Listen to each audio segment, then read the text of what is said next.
je vais introduire celle-là même qui est championne des débats démocratiques 2025. Elle est championne du Women Tech Debate, championne du Building Talent 2025, championne de la CENAO 2025, championne de la SCAOF 2025 et vice-championne de Faso Aura 2025. Sous vos ovations, Eva Benjamin Kazenga.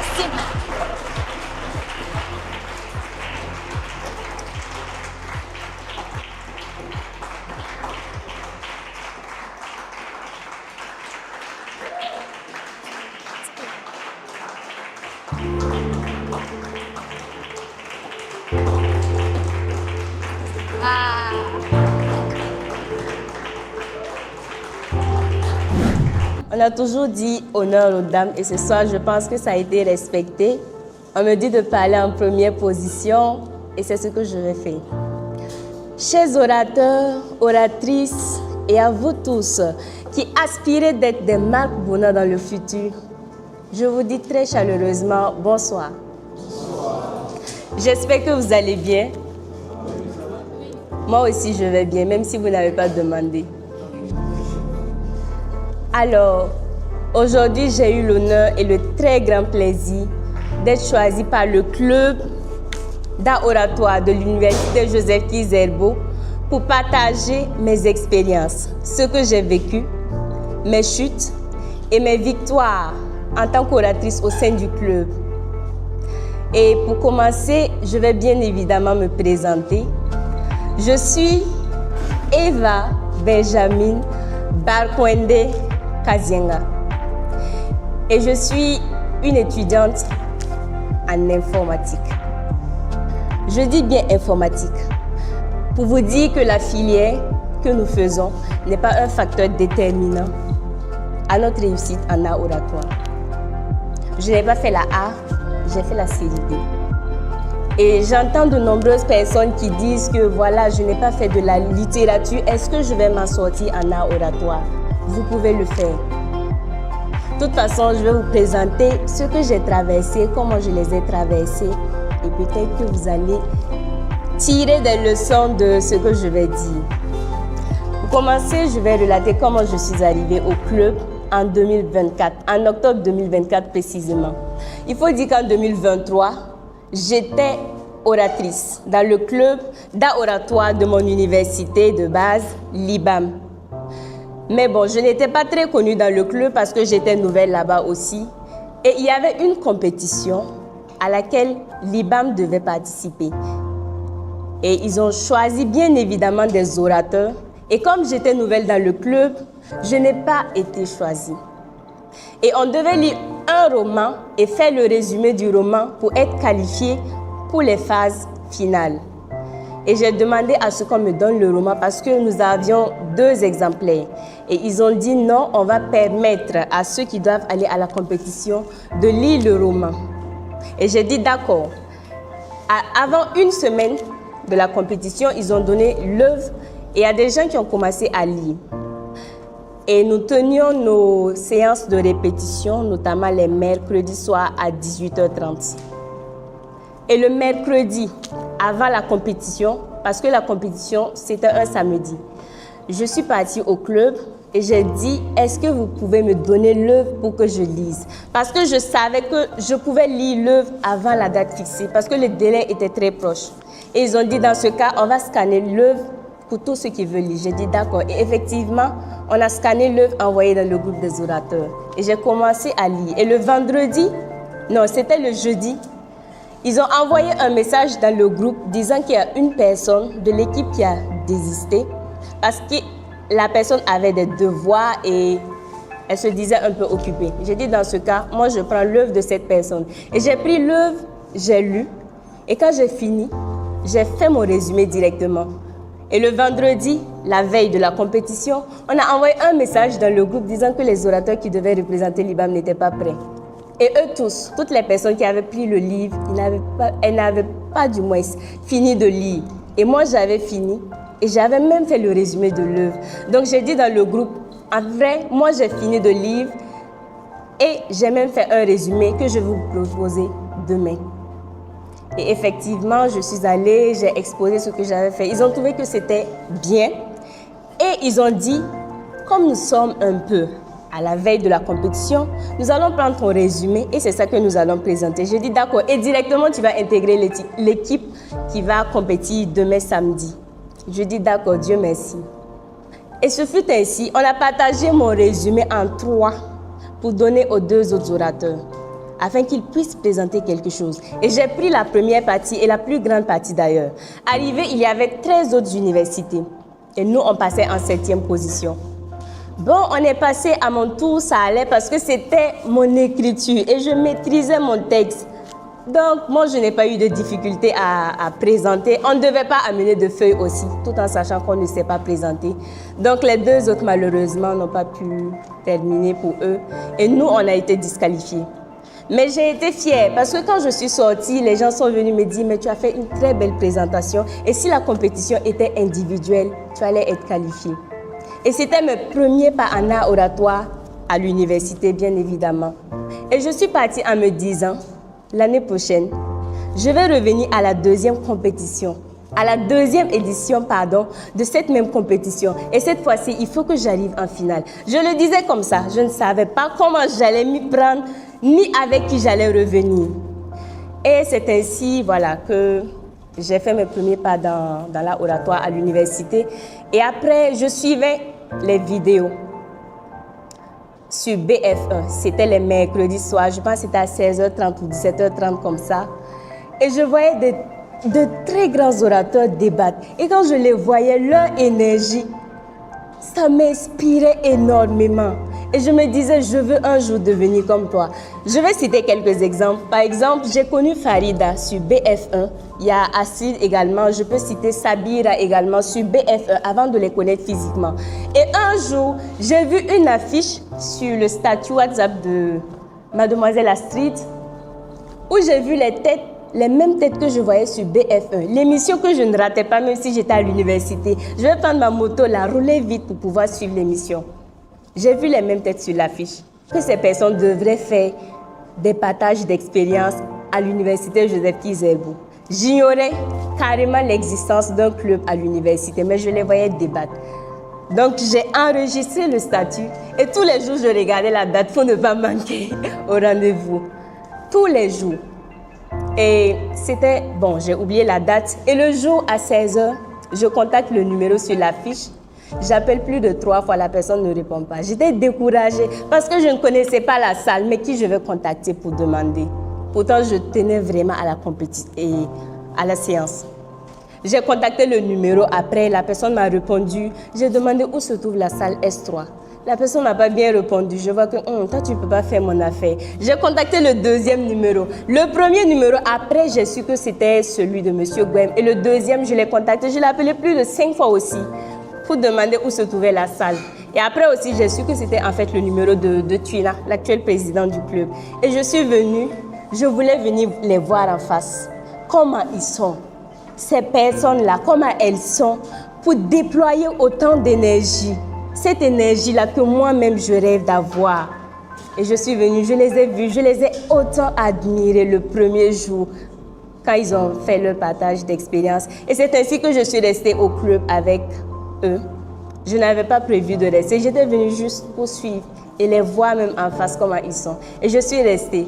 Et après, au fur et à mesure, on a dit qu'il y avait une compétition et qu'on allait faire un casting dans le club et choisir une personne parmi les nouvelles personnes arrivées au club pour intégrer une équipe parce qu'ils devaient présenter 2 équipes à la compétition.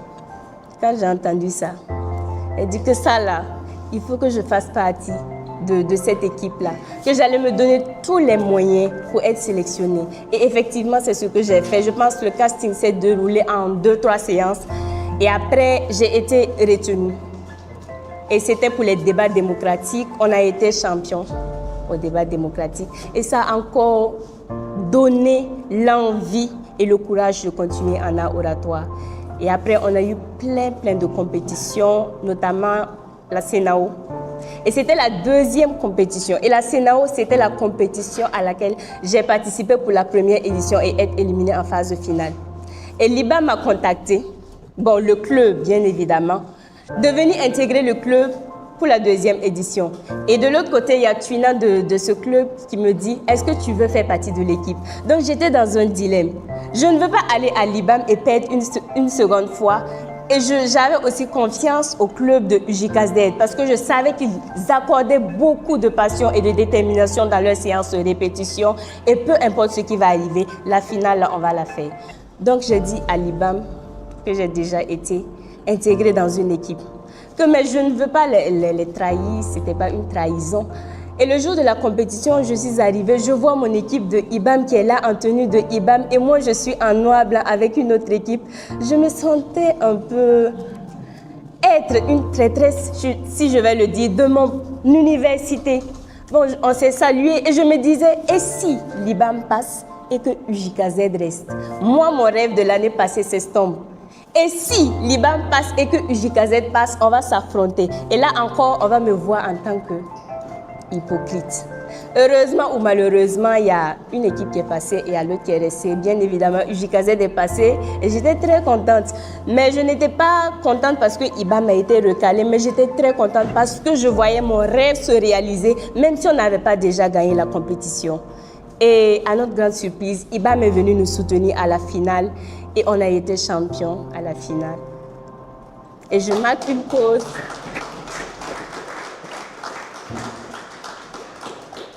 Merci. Je marque une pause pour dire, si vous avez des rêves, n'abandonnez pas ces rêves-là. Ayez de la détermination, du courage. Pensez que vous pouvez y arriver et vous allez le faire. Je ne savais pas que j'allais être championne un jour de cette compétition, mais c'est arrivé. C'est arrivé parce que j'ai rêvé et parce que j'ai voulu. Et ça a continué juste après la CENAO. Il y avait une autre compétition et Twina m'a envoyé la fiche. Il me demande un soir après les répétitions, est-ce que tu t'es inscrite? Je dis non, je n'ai pas vu la fiche, tu n'as pas envoyé. Parce que j'étais un peu fatiguée de notre compétition déjà et il me dit de m'inscrire. Il m'a dit, il faut t'inscrire si tu veux. Et je me suis inscrite, c'était la compétition Building Talents 2025. Je me suis inscrite, c'était en 3 phases. Et durant cette compétition, il y a eu trop de coïncidences. Les phases de quart de finale, j'étais en hackathon de 6 mois. Ça, c'est une compétition informatique. Et je devais présenter mon application le même jour, à la même heure de la compétition. Et j'arrive, les Hicham peuvent témoigner. J'étais en train de coder mon application. Heureusement qu'il y avait la connexion. Je n'ai même pas suivi les prestations des autres. Après, j'ai entendu, hors de passage numéro 10, c'était moi. Je suis allée présenter, prester. Et j'ai été 4e. J'ai été retenue pour les demi-finales. Et la deuxième encore, demi-finale, j'avais un devoir. Je finissais à 11h30 et la compétition commençait à 9h.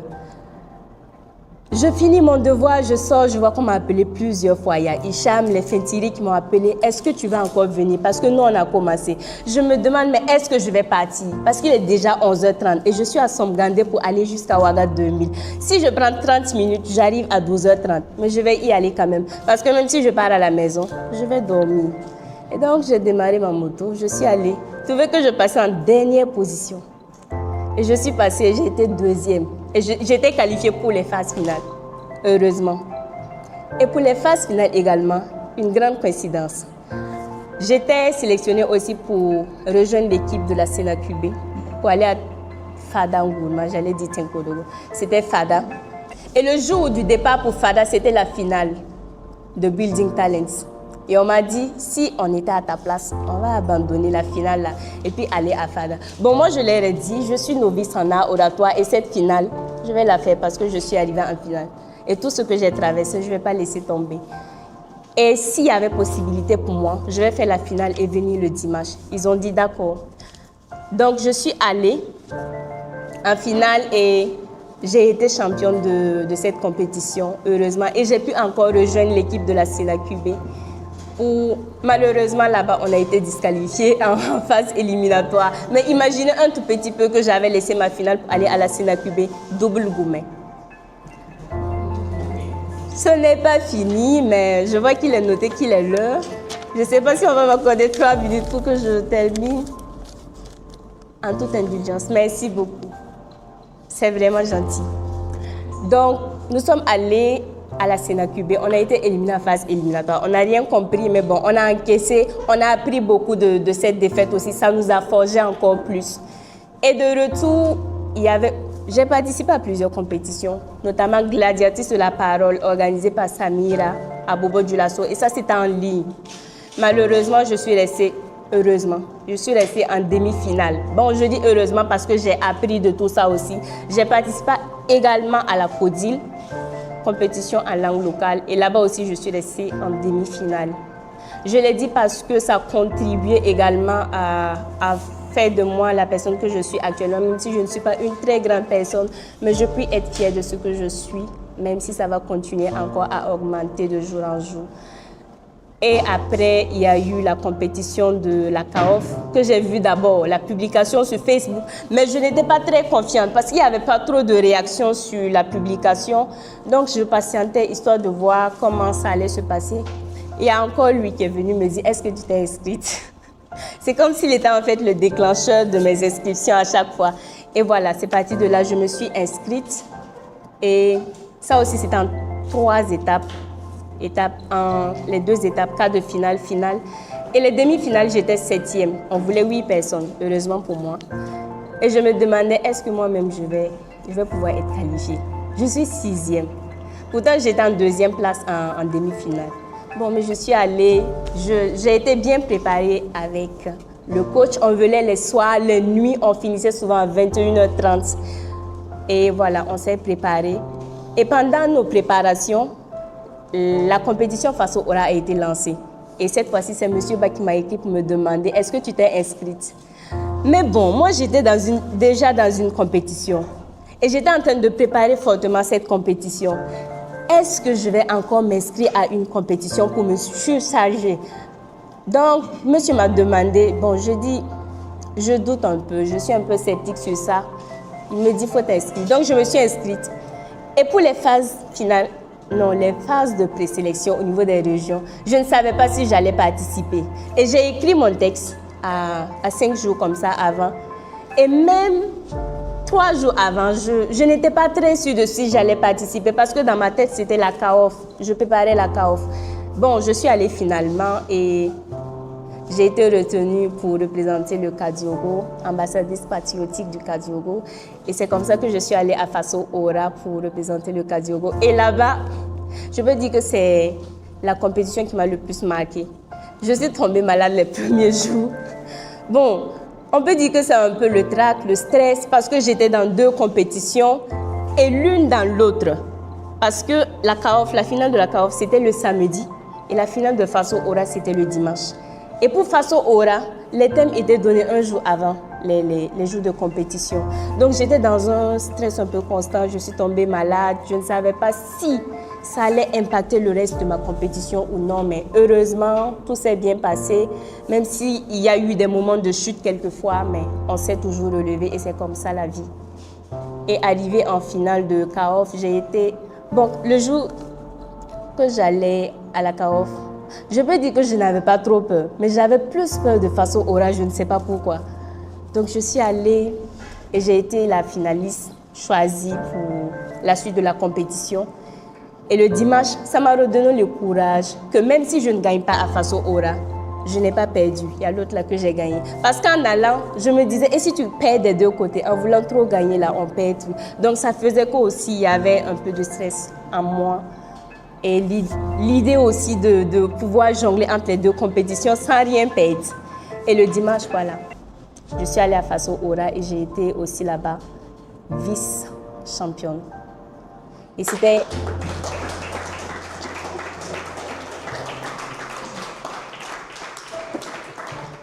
Et ça a été pour moi une expérience de plus acquise. J'ai énormément appris. Et je vous encourage aussi l'année prochaine, bon, pour la 2e édition, à participer. Je n'ai pas dit de ne pas participer aux autres compétitions, mais Faso Ora, c'est vraiment forgeant. Quand vous y allez, vous apprenez énormément de choses. Et puis, vous vivez aussi des expériences uniques et inoubliables. Donc, si vous avez la possibilité, l'envie, la volonté, allez-y.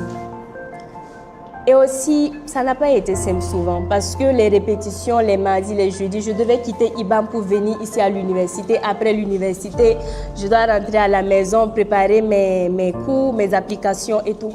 C'est pas simple, mais quand on a la volonté de faire quelque chose, rien ne nous empêche de le faire. Il suffit d'une petite organisation et ça va. Et je vous dis même que ce soir, je suis en 3 jours de formation pour développer une application qui va lutter contre le cancer de sein que je vais présenter demain. Mais ça ne m'a pas empêché d'être là ce soir pour...